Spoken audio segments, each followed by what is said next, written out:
Welcome to another broadcast of The Soul of the Everyman on the ArtistFirst radio network.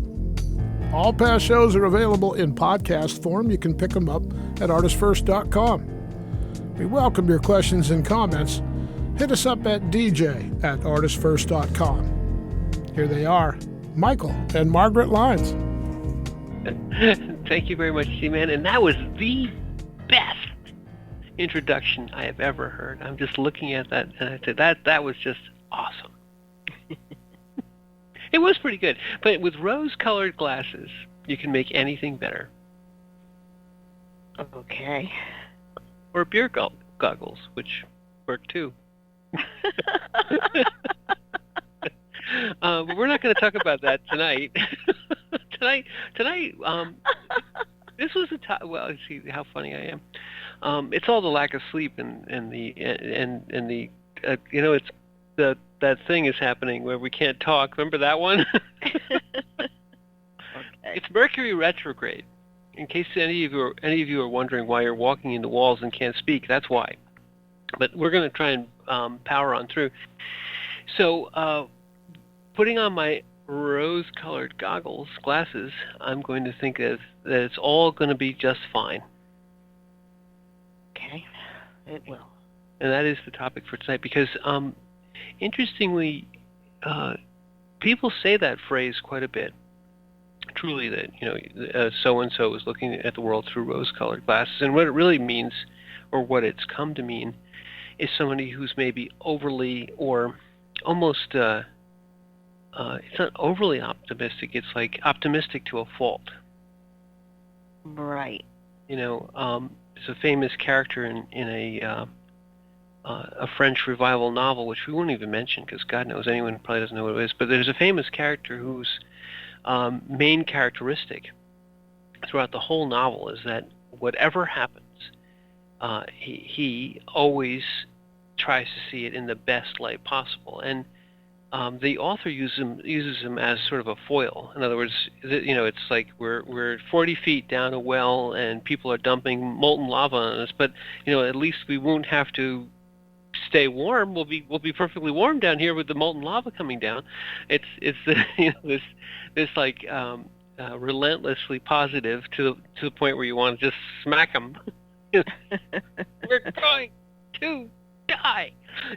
Like. Right. And there's nothing good about it, but so I think that's the sort of the pejorative meaning that's come to be assigned to rose-colored glasses. But I think there's sort of a flip side to it, and you were kind of going through that with me yesterday. Yeah. No, rose-colored glasses is, as you said, the tendency is to believe that the person is just ridiculously optimistic about everything. Hyper positive. Right. And the rose-colored glasses reference, the phrase, has been used in so many different ways. People say that you put rose-colored glasses on when you're reminiscing about old times and only looking at positive or reinterpreting stuff that happened in your past as only the positive. Selective memory. Right. And it's interesting because you could see good points and bad points to doing it. But as you said, if you're positively thinking to the point of ignoring possible problems or possible outcomes. Like death. But yeah.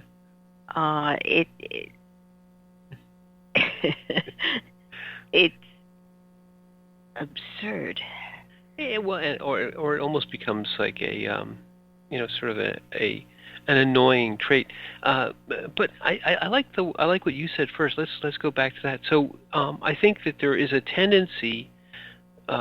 You said remembering the past, but I think all of us would rather remember good things rather than necessarily dwell upon the negatives. And I think we're kind of wired that way in one regard. So the things that you remember, the things that stick in your mind, are certainly traumatic experiences will, but looking back over the past, one tends to allow the bad aspects of a situation to fade. You got past them, you got through them, and the aspects of your past which were positive. Oh, I thought at the time that this XYZ event was going to be something would really cause me problems, but it made me a stronger person, or it in the end it worked out well. And I think some of that bias, Margaret, is because in our current incarnation we can't really imagine another us. So because I'm going to say this in a funny way, because we really like us now, we want to like us back then, if you know what I mean.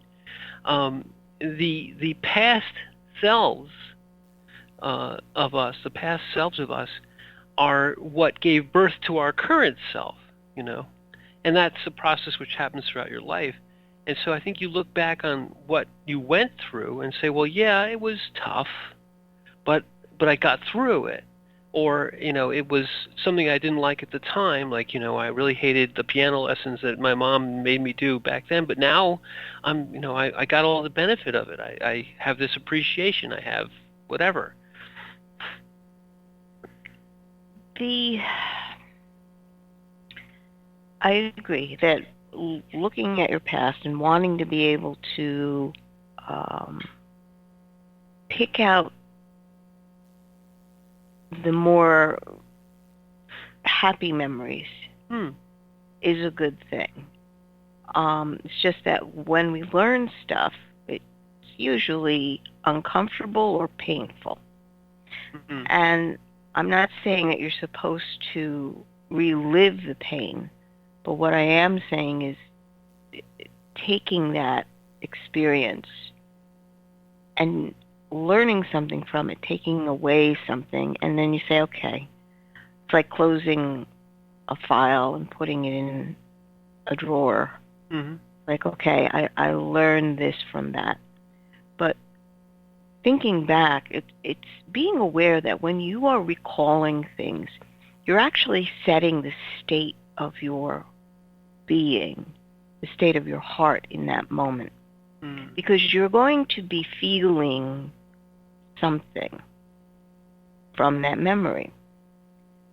And it is wise to choose to allow yourself to be in a positive, joyous state, a happier state, than choosing to dwell. You look at the situation, you can dwell on all the things you did wrong. And then beat yourself up because you didn't do it right. Or you look at it and go, well, I did make that mistake, but this is what I've learned from that. And because I've experienced that, I'm not going to go back and do that again. There's two things I like about that. Well, I think there's the other aspect of that is that we would love to always sort of retroactively forgive ourselves. Oh, I was younger then. I was less. I knew so much less then. That was just the younger, sillier, stupider me. And that's part of the rose-colored glasses too. You look back on what happened, or maybe the things that you did that were wrong, or perhaps did with malice, or at least with a disregard of someone else's feelings, and think, well, that was bad of me, but I'm so much more mature now. I'm better now. I've grown. And whether or not that's true, I think we want to give ourselves the benefit of the doubt, and look back upon our experiences both as sort of I'll say that like war stories. You can say, "Wow, now we were doing this and we were doing that," but it's always in a positive light. It wasn't we were trying to, cause a ruckus or be mischievous or do any of the things that maybe were the perception of our actions back then, being hooligans or waking up the whole neighborhood, setting off fireworks at 3 in the morning, he said in an oddly specific way. But those things were just youthful exuberance, and now I look back upon them and I say to myself, well, now I can understand and be sympathetic to other young hooligans in a much more relatable way. Right? Then you have to try it once before you can say that you shouldn't do it. Isn't that how it works?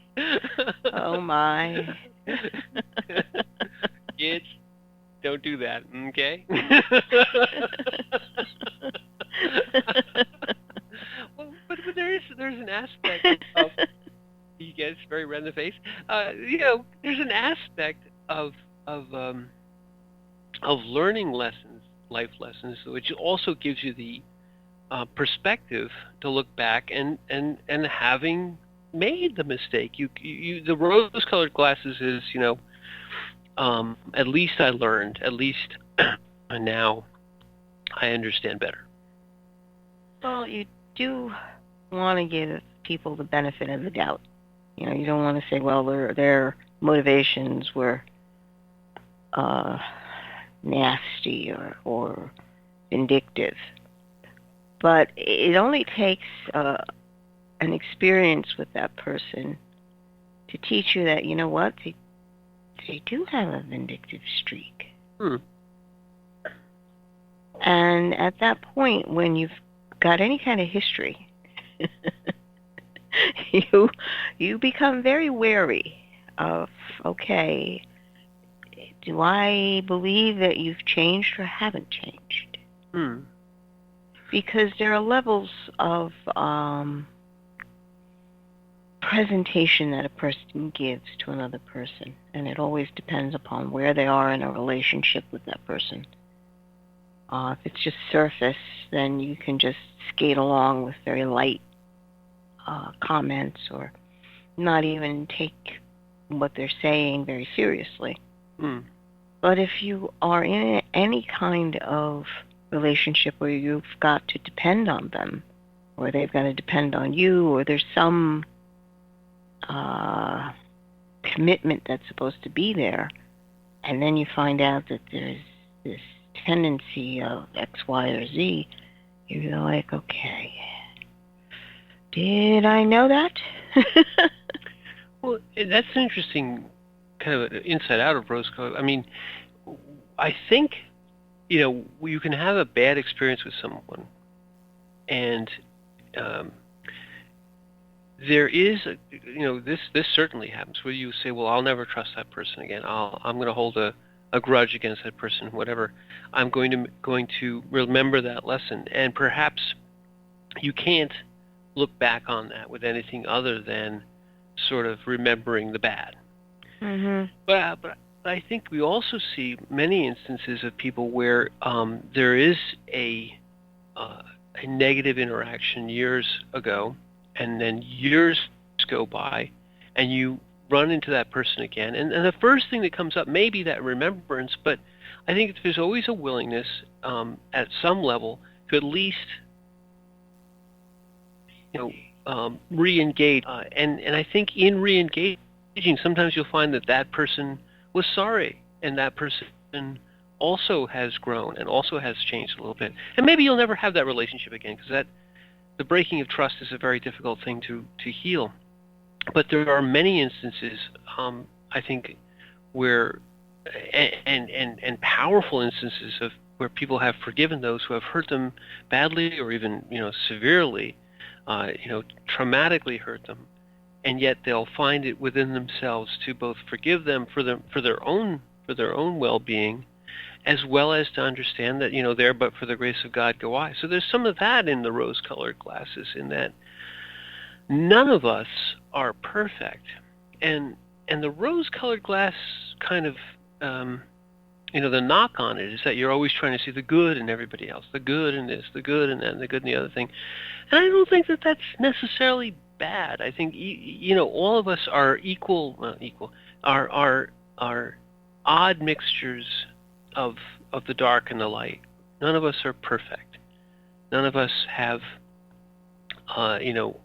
only good intentions. We all fall short of grace. And part of learning, part of the wisdom that you should gather through all these experiences is that looking back, yeah, you were a jerk. And maybe you still are a little bit, and you can understand that if people were you judged harshly then in the past, that you were also judged perhaps more harshly than you deserved, and that in learning that lesson you can meet somebody and say, well, you screwed up, I screwed up. Well, let's at least agree that we don't hold the grudge, Well, to release that from your soul, there are grades or gradations of transgression to another human being. And when it's severe, that's when forgiveness is key, so that your soul is not trapped forever in that hell of a moment. Say that again, because I think that's incredibly powerful statement. That when the forgiveness is so important is when you have gone through something that you can't find it in yourself to ever forgive. It was so horrible, horrifying, traumatic, degrading, subhuman. And those memories will keep you in an imprisoned state where your soul is continuing to suffer, even though whatever has happened is not happening to you now, but it had happened. And then you bring your body back into that state of panic or fear, pain. And it's not something that any human being deserves to be in. The only way to get out of something like that is you have to find a way to forgive. And that is the least thing you want to do. But for the sake of your own soul, once you've gone through it for a bit, you realize freedom, the key to freedom is that forgiveness. Which is a far cry from rose-colored glasses. What we were talking about was more along the lines of, the way a person approaches a situation, whether or not they can handle the stressors that are going on, to be able to acknowledge what's going on and then choose the positive instead of ignoring everything and just saying, no, it'll be all right. It's like, the kids putting their fingers in their ears going, la, la, la, la. Well, let me back up, because I think you're exactly right. The knock on rose-colored glasses is that you're ignoring, you're not dealing with reality, you're dealing with fantasy. You're saying, well, no matter what, I'm just... But I think the strength of what appears to be rose-colored glasses is exactly what you said. It's not that you just put your fingers in your ears. It's that you, through experience and through training, you perceive everything. You see it all. You see the bad, you see the good, and you choose to not just only see the good, but also resonate with the good, enhance the good. In essence, pull the good out of the situation and make it more prevalent. Give that part of it more energy. I think you've also often said to me and to others, don't call that in. When you're speaking something which is, this could happen and that could happen, and it's a negative thing, and it's not that you're wrong. It could happen, but dwelling upon it is wearing, whatever color glasses that would be.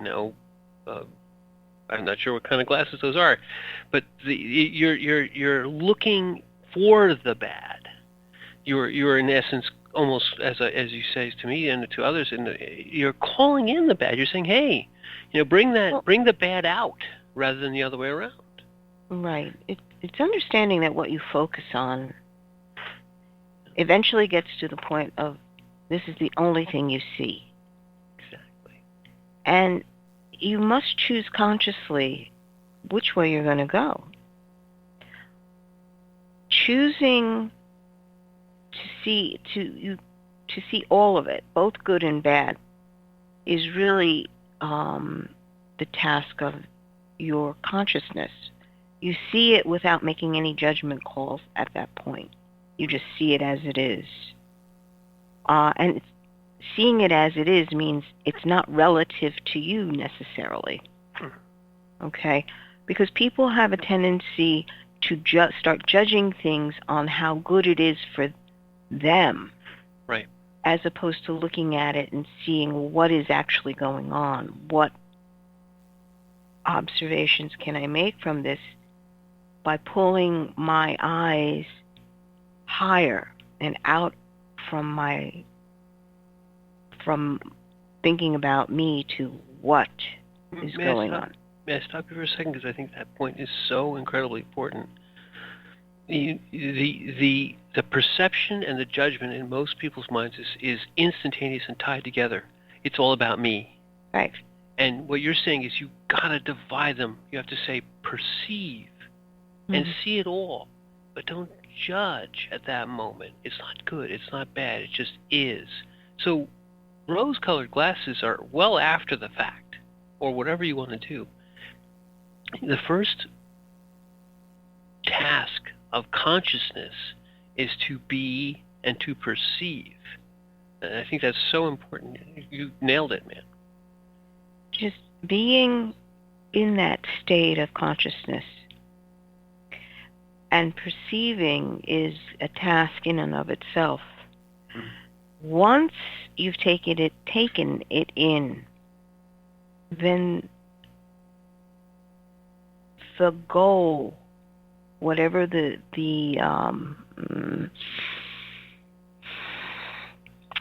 end state is what you're looking for. And understanding that your state of the heart is everything. So, yes, you see the good, you see the bad. How can I get to this end state where things are working as they need be? Things are clear, they're no longer muddy. I can move in a direction. Sometimes it's everything you got just to be able to move in a direction. And without judging whether, well, I can only do this little movement or this half step here or whatever. It's like, no, just any movement at all is good. People, when they get caught up in observing the negative or everything that could go wrong, they literally stop moving. There is no motion in that moment. It's just, this is bad, this is bad, this is bad, this is bad, this is bad. What do you mean? What do you mean? What do you mean? What do you mean? You can't see this. This is bad. This is, and they're stuck. They're stuck. They're orbiting or spinning, really. They're spinning. So to stop that, to stop the spin and move in a direction takes effort. Many times more effort than you can possibly realize. May I interject one thing? I think that not only does the spin have to be stopped, but the moving doesn't mean surety. Doesn't mean it Right. just means that you take the step and you actually have to take it with grace, with a little bit of faith, and I would postulate that is the action that's the result of the interpretation of perception. So there's three states here. Perception, bring it in what you want it to be. Like you said, determine what I want the next state to be. It may not be that. And then action. Take a step Well, okay, you can't say I want the state, because once the perception is there, you're not involved. Okay? The perception is what is happening. You said it a different way, but yeah. Okay. The next step is, what is the goal that need be done at this point? Right. That's what I meant by that. That's what I meant by it. It's not about you. It's not what I want. Okay, yes, I see. Yes. So it's perception, and it's not really intention, but you're perceiving what must be, what the next state of things should be, good or bad, but should be. Let's say right, but right is sort of an odd term as well. It's a pejorative term again. No, it's in terms of where the movement need be. It is right according to the flow of things. There you go, the flow. Because you need to have flow in order to have movement. It's almost like when you're hearing a song and the next note, you know where you are, and the next note is determined in some ways by the rightness, by the wholeness, by the properness, the frequency, the harmony, it's an internal state. This is why it's so important to have that internal state, your heart state, to be true. But isn't it? May I stop for a second and just say, isn't it also? You are an actor here. You're not just a cipher. You're not just a thing. So the next proper state is something which is also resonating through you. Therefore, you have some volition here. You have some intention here. You can envision the next note. And by that I mean, and that's where the rose-colored glasses, if you will, come in. Envisioning the next note can be the note which is in this direction, which gives energy and light, or in this direction, which gives darkness and, well, it's lower or higher frequency, let's say. Right. One actually enables you, or that's the wrong word. One actually invigorates you. The other one drains you. There you go. I like that. Because the rose-colored glasses frequency actually is very uplifting. And that is the choice that you make, is I want the higher state of energy. I don't want to be spinning in this point in time, basically drilling myself deeper and deeper in. Or being just wasting, your energy is being bled away into this spin. The spin which gives nothing. It just bleeds you of life force. Right. Because the only way you do the spin is by your own energy. It's your energy against you, and that's where the spin begins. It's exactly right, and I love that, because what you're saying is you're judging, and then you're putting you against you. It's this could happen, and that could happen, and this could happen, and this could happen, and then I could do this, and then and it's all, and none of it's action. It's not pretend, but it's this pseudo, feels like action, but all it is constantly washing your hands and rolling around. That it truly is spin with no movement. Right. Right. And I think, if we're honest with ourselves, we know when we're in that state. We know when we've called in spin. You can feel it. It's sort of a chaotic. It's a tenseness without any kind of relief. It's basically when you can't sleep at night. Yes. That's the spin. Yes. Oh gosh, that's such good. When you're tossing and turning, when you're walking the floor, that's the spin.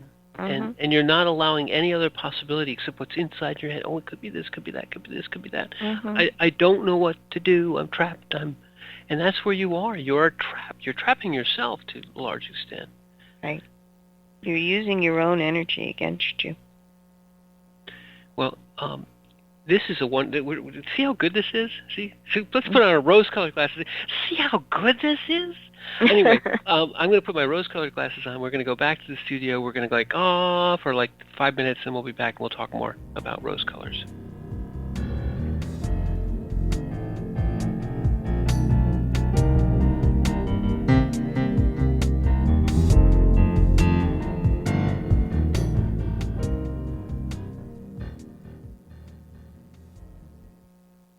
The wait is over. First Blood, Book 2 of the Blood series is out. Your favorite bad boy thief, Dev, is back, and the beautiful and deadly Trey is right there with him. She is sharp, sexy, and full of surprises. Their adventures continue as a new power arises to threaten the world. The heart of creation is under attack, and time is definitely not on their side, as they battle against their enemies' undead hordes. Can they unlock the hidden power that can defeat him, or will his forces draw first blood? Get all 3 installments in the series. Book 0, It's in the Blood. Book 1, Destroyer's Blood, and the new release, Book 2, First Blood, today. Available in ebook and paperback format on Amazon, Kobo, Apple, and most other fine e-tailers. Rick Riordan fans, love mythology with plenty of action and humor? Destroyer's Blood is for you. The new fantasy novel by award-winning author Michael Lynes is Book 1 of the Adventures of Dev Kalian, the Blood series. Follow Dev and his magic sword Betrayer as they are suddenly attacked and forced to return to Olympus to fight in a war they want no part in. The world of men and gods is about to be destroyed by Zeus's ancient foe, and only Dev and Trey can stop him. The conflict never stops, and the amazing twist will have you on the edge of your seat. Act now while the ebook is on sale for only 99 cents. Destroyer's Blood is available on Amazon.com, Barnes & Noble, iTunes, Kobo, and fine e-tailers everywhere. And while you're there, get the free prequel, It's in the Blood, available for a limited time. Hi, this is Hannah Ruth from the band Wild Hum. Check out our new Americana Soul CD, Wild Hum, at our website, wildhummusic.com. And you are listening to the ArtistFirst Radio Network. Thank you. The Fat Man Gets Out of Bed is the latest book from Michael Lynes, the award-winning author of There is a Reaper. Featuring 13 original stories, this wide-ranging collection has everything. Forbidden love, gods versus demigods, weird invading aliens, sexy seductive artificial intelligence, and unusual passion between the living and the dead. All set amidst fantastic worlds of pain and loss and boundless joy. From the sublime to the macabre to the bittersweet, The Fat Man Gets Out of Bed will leave you breathless with laughter, brimming with tears, trembling with suspense. Available now on Amazon.com, Google Play, iTunes, Kobo, and fine e-tailers everywhere. There is a Reaper is the story of 5-year-old Christopher Aaron and his life-changing struggle with leukemia. Winner of both the Indie Bragg Medallion as well as the reader's favorite silver medal for memoir, There is a Reaper has more than 100 Amazon book reviews and a 5-star rating. It has been described as life-changing, spiritual, a must-read. Just released on Audible and iTunes, this memoir is also available in paperback and on Amazon Kindle for only 99 cents. Get your copy of this life-changing memoir today.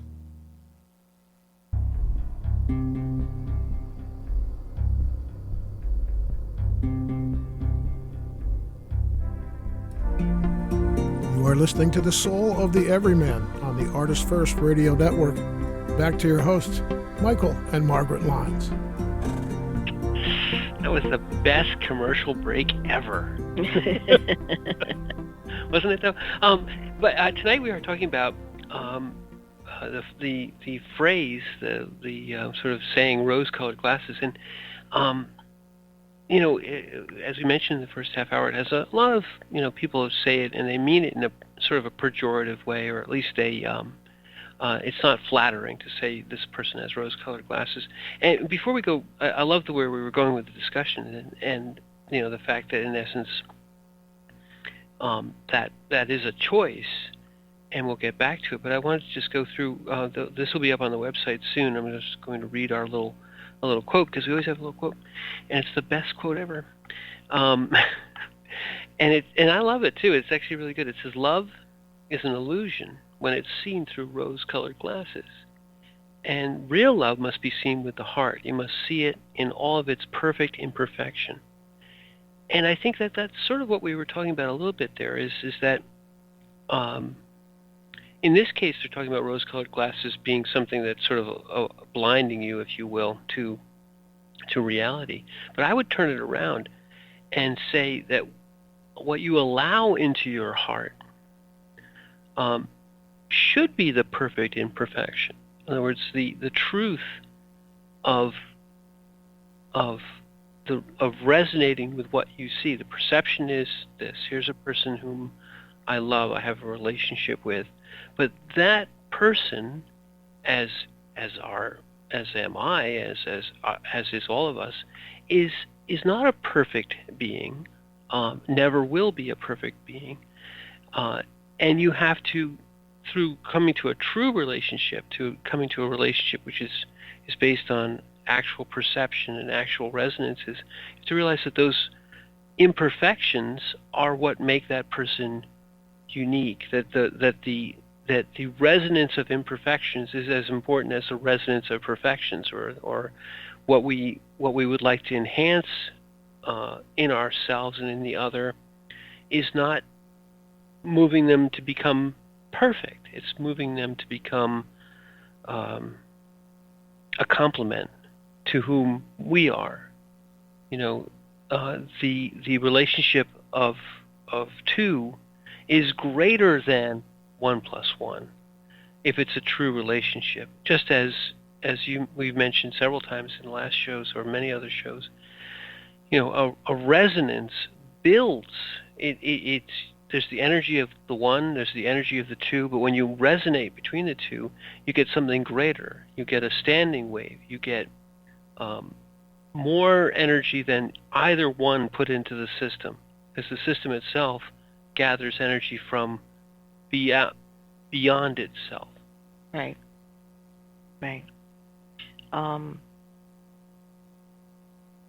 It's accepting the fact that we're all flawed, we're all human, we all make mistakes, and try to do our best in all of it. And when you approach people in that respect, just knowing that you're not getting perfection here, people. If you're looking at them going, okay, you never know what's going to happen. And knowing when to pull back, or knowing when to stand, knowing when to take a step forward. It sounds simple. It really does. It's like, what are you talking about? You just stand there, you move, or you step back. It's like the physical analogy of what we have with our bodies. Yes, that's what it teaches you. But when you're dealing with others, there is the same kind of analogy where you must decide whether or not you need to interact with this person or not. If you decide you don't need to interact with this person, you take a step back. If it turns out you are going to interact with this person for a length of time, you may take a step forward. But I think the most intriguing one is when you have to stand there. Because that means that you are there to witness what is going on in that moment. That's really important. You should elaborate on that. It is probably one of the most difficult things we do as human beings, because we're always on the move, or we always want to move. And as we spoke of in the earlier half hour, sitting there and spinning, where your energy is fighting against you, it's a very unpleasant state to be in. So you want to move. But when you're interacting with another person, it's a completely different dynamic, because at that point there are two nexus that are moving in relationship to each other. And do you stay still? Do you move, or do you take a step back? Those three possibilities are always presented in the initial seconds of encountering a person. And it's very interesting to watch your own reaction to another person. Because there's an internal that goes on, if you're willing to listen, that will tell you, okay, this person's okay. Or this person, or, okay, why am I here and what's going on? It's fascinating, because then things start unfolding in front of you. I think there's another thing here that's interesting about that same encounter. There are those with great practice and with great love can evoke and see the good. And this is a sort of a rose-colored glasses, but let's put it in a different spin. You see the God in every person. You see the good in every person, because what you're seeing, this is the most harshest reality. This is not rose-colored glasses, everything's wonderful all the time. This is, you are seeing the person in all their imperfection. You're seeing them in all their fallen brokenness, and you go deeper, and you see the good that is within every situation, even the worst, even the, and I'll oft use example, Mother Teresa, who went into the slums of Calcutta, into the worst possible situation, to see humanity in its most debased and broken state, and to evoke the good, to find the good in that situation, even if it was only to stand as a witness and offer the witness of another humanity to your humanity in the moments of your greatest suffering or greatest extremis, in many cases at the end of their lives. But that's rose-colored glasses on hyper steroids. That's going in there and saying, yeah, I know this is a horrible situation. Yeah, I see everything. I know that this is the most debased and broken that man can be.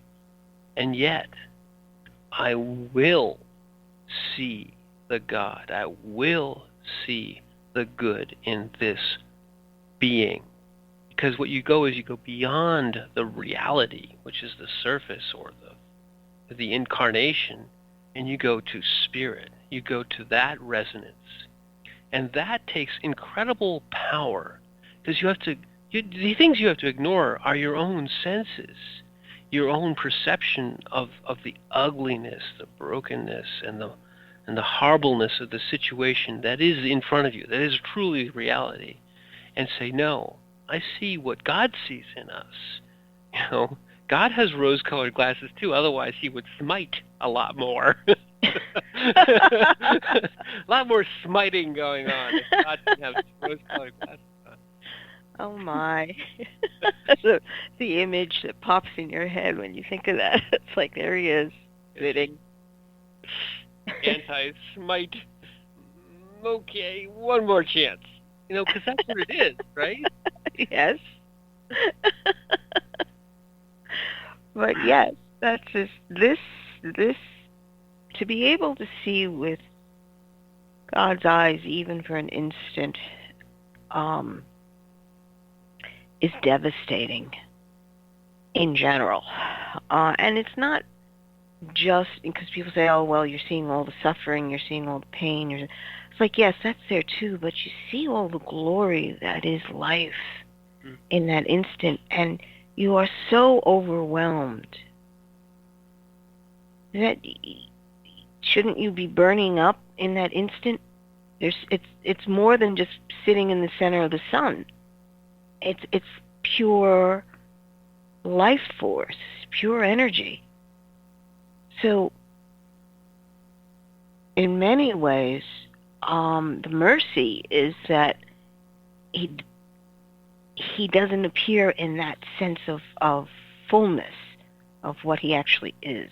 We're not burned to a crisp. We're not gone. We're here. Well, I love that, though. You don't go past it. Mercy is rose-colored glasses. Right. Because you know they're guilty. I mean, we've all done this. We do this as parents, and it was done to us as children. We know we're guilty. They know we're guilty. Forgiveness at that level, you see the totality of the person, and you say, yeah, okay, I know you're guilty. You know you're guilty. Let's all agree on we know who's guilty here. I'm going to forgive you and show mercy. Mercy's, you can say, oh, you're always forgiving them. It's why can't you just smite them and destroy them, as you said, use your full glory, whatever? No, because you see the potential. You see the fact that this being can grow.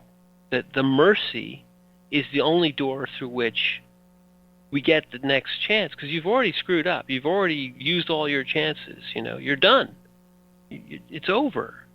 As far as the physical and the incarnate says, you've done everything. You're a complete waste of life.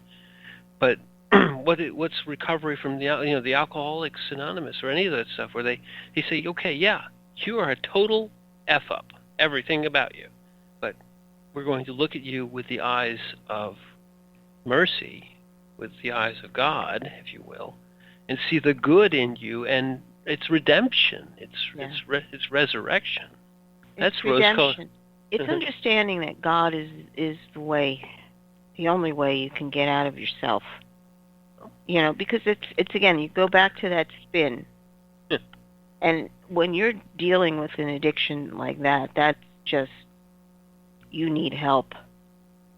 There's just no other way. You can't do it on your own.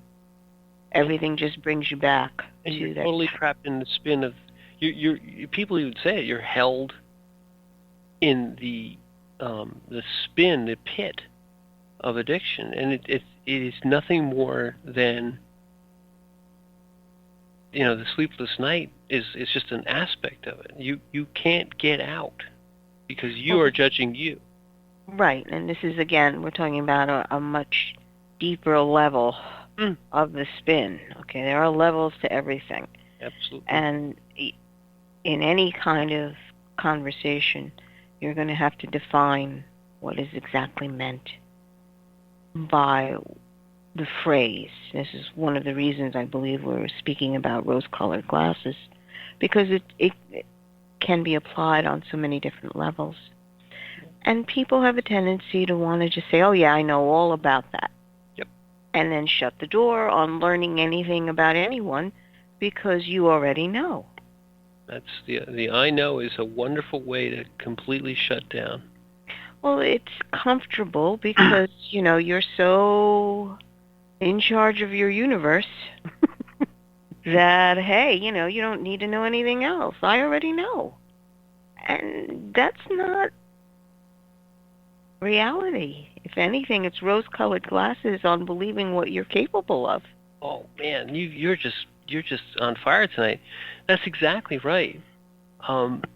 We are more than willing to look on ourselves with rose-colored glasses and say, I am the wisest and handsomest guy around, and so I know what I'm talking about. Oh my, yes. No, but that tendency. You handsome devil, you. You're so smart. Moving on. But it's that tendency that we are all guilty of. Maybe that's the best way to phrase it. Yeah. You just, oh yes, I know. The minute the I know comes up, you have to think of, okay, these are my rose-colored glasses. The I know. I know, and the the perception that somehow your opinions and your thoughts and your feelings are better, de facto better than anyone else's, and that the position to be in is to always be right. That's you talk about rose-colored glasses, is that my position is always right, and that everyone else's position is either a reflection of my position or wrong. Hmm. That's very seductive rose-colored glasses, because it feels good. I was like, oh yeah, gee, I knew I was right. You know? Well, this is what we mean by when we were talking about the sequence of evaluating what's going on. Your perception has got to be from a space where it's not I-centered. Exactly. It is what it is. It's not about you. But when you say I know, it's always about you, because the first thing you said was I. Yeah. And most people don't realize that. They're like, what do you mean? Oh, wait, what? Oh. And it's, again, that funny little exercise that we would be doing, where you can only go 24 hours without using the pronoun I. If you really want to know how often you are I-centered, try that. Count how many times you were about to say I, and you'd be astounded at the number. Hey, this is another aspect of sort of the anti-rose-colored glasses, is the way you look at others as always being wrong, or in some ways always being inferior. Or you're not right.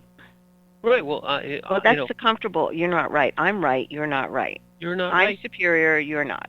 Right. And the very confident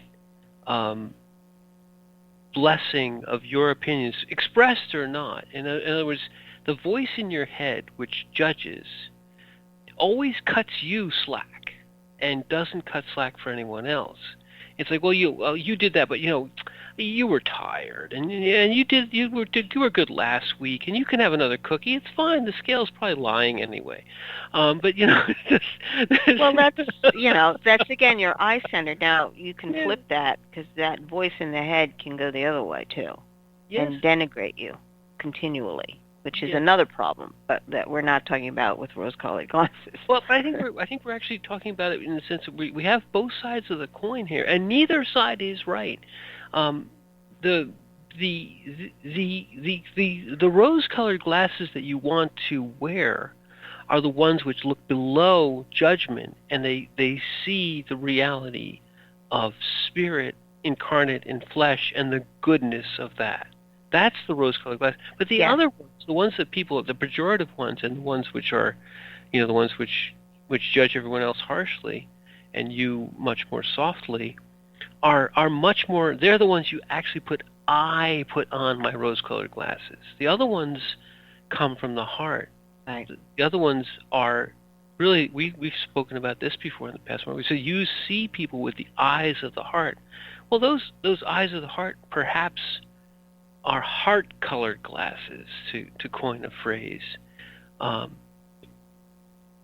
that's where you see your true incarnate beingness, your true incarnate humanity, and you realize that we're all here. We're all dreaming the common dream. None of us is worthy of the grace of God. None of us is perfect, and all of us are flawed. That's where you are with the eyes of the heart. The rose-colored glasses are, I'm great, everyone else sucks.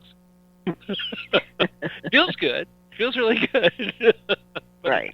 But it's just an illusion. Yes. But then again, you look at it and you go, okay, so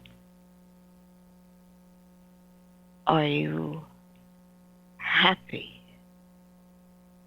at that point. And the interesting part about that is someone has got to make you happy all the time. In other words, if you're looking with the eyes of the heart, you realize that things are as they are. You're looking at it and you're perceiving it as they are. And life itself that's unfolding in front of you is amazing. It's truly amazing. It's its own reward. It's joy incarnate. And it's at that point that the joy that emanates out from your heart is rosy, positive, graceful. And we could, as an example, then you're in the state where, yes, everyone says, well, this guy's always happy. There must be something wrong with him, because that's where you are when, like with the little monk living in his basically shack on top of the mountain, was like, I have spices. I have 3 or 4 cans of spice. I'm great. I'm a rich and wealthy man. And people look at me and go, okay, you're living on top of a mountain under a trash heap. It doesn't matter that you've gone below it. You've gone beyond it. You've detached from outcome and from I-centered judgment, and you've thrown away your rose-colored glasses because you're using these glasses. I'm pointing to the heart. The heart glasses don't You're living. care. You're living. Okay, it's life, and when you engage in life, the outcome, whether rosy or not, is an aspect of what is appearing and disappearing around you. Your heart is engaged with the joy of living. Mm-hmm. Doesn't mean that it's going to be easy. People think the joy of living must be you're dancing on the top of a mountain and no problems. It's like no.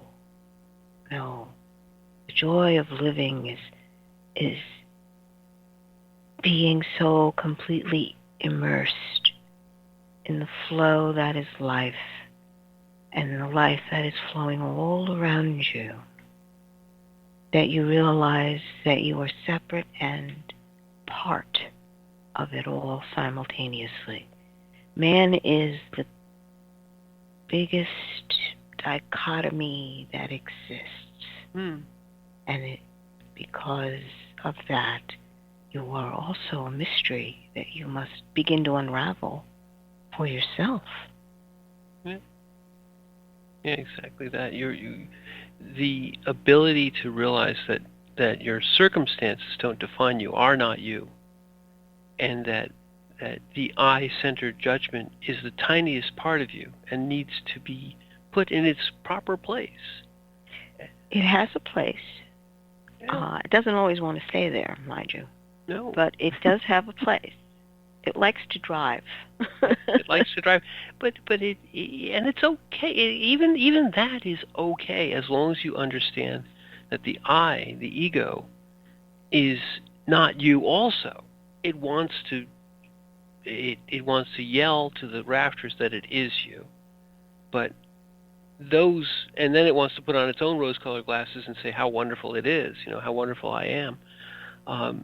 You, through detachment of those ego-centered judgments, you find what is the truth. Is that the being, and the ego is a piece of it, is far greater. That the ego is a piece of something that is far greater.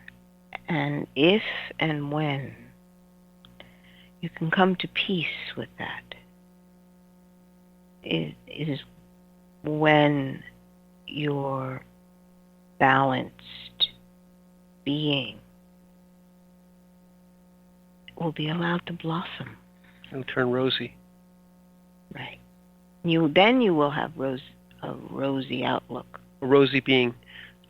And I believe we have reached the end of our hour. It's so wonderful. And I'm Michael Lyons. And I'm Margaret. And thank you for listening.